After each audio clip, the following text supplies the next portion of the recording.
दुनिया के सबसे पुराने और शायद सबसे कॉम्प्लेक्स महाकाव्यों में से एक महाभारत। आज हम इसी के पन्ने पलटने वाले हैं और मकसद सिर्फ कहानी सुनना नहीं है, बल्कि उस एक मॉरल डिलेमा, उस नैतिक दुविधा को समझना है जो हजारों साल बाद भी, सच कहूं तो आज भी उतनी ही रेलेवेंट है। तो आज हम क्या क्या देखने वाले हैं? सबसे पहले तो बात करेंगे उस जबरदस्त नैतिक संकट की, फिर समझेंगे कि यह धर्म आखिर है क्या, कृष्ण ने इससे निकलने का क्या रास्ता दिखाया, उनका कर्म पथ क्या था, और यह दुविधा सिर्फ अर्जुन की नहीं थी, दूसरे नायकों की भी परीक्षा हुई। और सबसे आखिर में यह समझेंगे कि यह हजारों साल पुरानी कहानी आज हमारे लिए इतनी जरूरी क्यों है। कभी ऐसी सिचुएशन के बारे में सोचा है? एक ऐसी स्थिति जहां कोई भी रास्ता चुने अंजाम भयानक ही होना है, मतलब हर चॉइस गलत है, कोई सही रास्ता है ही नहीं। और देखिए, बिल्कुल यही संकट था महान योद्धा अर्जुन के सामने। जगह थी कुरुक्षेत्र का मैदान और सामने दुश्मन कौन थे? कोई और नहीं बल्कि उनके अपने ही परिवार के लोग, उनके गुरु, उनके दोस्त। उन्हीं के खिलाफ उन्हें लड़ना था। चलिए थोड़ा और गहराई में उतरते हैं। देखिए, अर्जुन की इस उलझन को पूरी तरह समझने के लिए ना, हमें पहले महाभारत की दुनिया को, उसके पूरे माहौल को समझना बहुत जरूरी है। और सबसे दिलचस्प बात क्या है कि उस युद्ध के मैदान को धर्म क्षेत्र कहा गया। सोचिए, धर्म की भूमि। और इसीलिए जब अर्जुन लड़ने से मना करते हैं तो वो सिर्फ एक कमजोर पल नहीं था, नहीं, वो एक बहुत बहुत गहरा नैतिक संकट था। अब इसको समझने के लिए चलिए रामायण से इसकी तुलना करते हैं। रामायण में ना सही और गलत के बीच एक बहुत साफ लकीर खींची हुई है। अच्छा कौन है, बुरा कौन है, ये पता होता है। लेकिन महाभारत एक ऐसी दुनिया दिखाता है जहां सब कुछ ग्रे है, धुंधला है। यहां कोई भी पूरी तरह से सही या गलत नहीं है। यहां बड़े बड़े नायक भी कमजोरियां दिखाते हैं, गलतियां करते हैं। तो सवाल उठता है कि आखिर ये धर्म है क्या? ये कॉन्सेप्ट क्या है जो इतने बड़े संघर्ष की जड़ बन गया? देखिए, धर्म का मतलब सिर्फ रूल्स एंड रेगुलेशंस की कोई लिस्ट नहीं है। नहीं, ये वो कॉस्मिक लॉ है, वो सिद्धांत है जो पूरे ब्रह्मांड को, इस पूरी व्यवस्था को थामे हुए है, उसे सस्टेन करता है, जैसे कोई गोंद हो जो सब कुछ जोड़ कर रखता है। और महाभारत की जो सबसे बड़ी ट्रेजेडी है ना, वो इसी टकराव से पैदा होती है। एक तरफ है हमारा व्यक्तिगत धर्म, मतलब परिवार के प्रति, दोस्तों के प्रति या अपने वचन के प्रति हमारी ड्यूटी। और दूसरी तरफ है सार्वभौमिक धर्म, यानी कॉस्मिक धर्म, जो सबसे बड़ा है, जो सबकी भलाई के लिए है। और संकट तब आता है जब ये दोनों धर्म आमने सामने आ जाते हैं। अर्जुन इसी दुविधा में फंसे थे।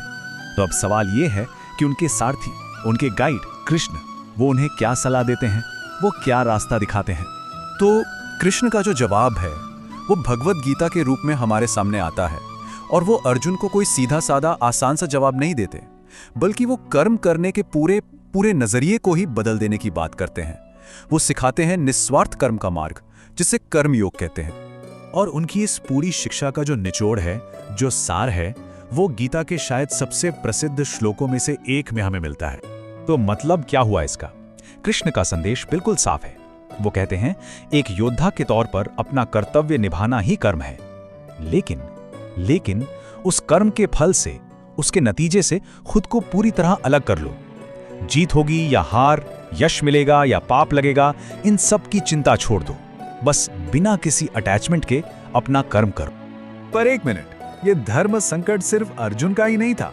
महाभारत ऐसे किरदारों से भरा पड़ा है जो इन विरोधी कर्तव्यों के जाल में फंसे हुए थे। चलिए सबसे बड़ा उदाहरण देखते हैं पितामह भीष्म का। एक ऐसा किरदार जिसे नैतिक शक्ति और दृढ़ता का प्रतीक माना जाता है। उनकी एक प्रतिज्ञा थी कि वो हमेशा हस्तिनापुर के सिंहासन की रक्षा करेंगे, चाहे उस पर कोई भी बैठे।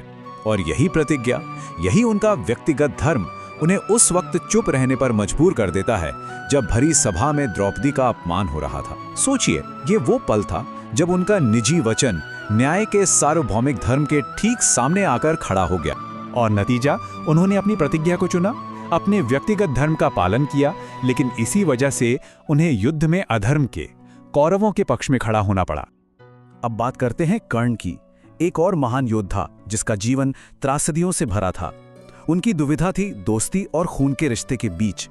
एक तरफ था दुर्योधन, जिसने उसे सम्मान दिया, मित्र बनाया, और दूसरी तरफ थे पांडव, जो युद्ध के बीच में उसे पता चलता है कि वो उसके अपने भाई हैं। कर्ण ने क्या चुना? उसने दोस्ती को चुना, अपने मित्र दुर्योधन का साथ नहीं छोड़ा।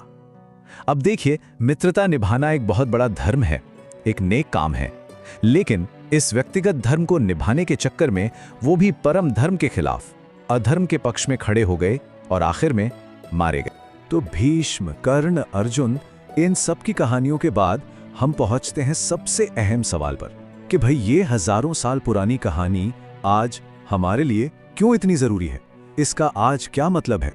देखिए, महाभारत सिर्फ एक पुरानी कहानी नहीं है, ये असल में आज की जिंदगी का एक खाका है। हमारी अपनी निजी निष्ठाएं और समाज की भलाई, इन दोनों के बीच का जो संघर्ष है वो हमें हर रोज अपनी जिंदगी में देखने को मिलता है। ये कहानी हमें यही दिखाती है कि सही और गलत के बीच की लकीर कितनी बारीक और धुंधली हो सकती है। एक कहावत है ना कि नरक का रास्ता भी अच्छे इरादों से ही बनता है। भीष्म और कर्ण के किरदार बिल्कुल यही दिखाते हैं। दोनों के इरादे नेक थे, दोनों अपने अपने उसूलों पर टिके थे, लेकिन जब बड़ी तस्वीर को देखने की बात आई तो उनके यही अच्छे इरादे एक बहुत बड़ी तबाही का कारण बन गए।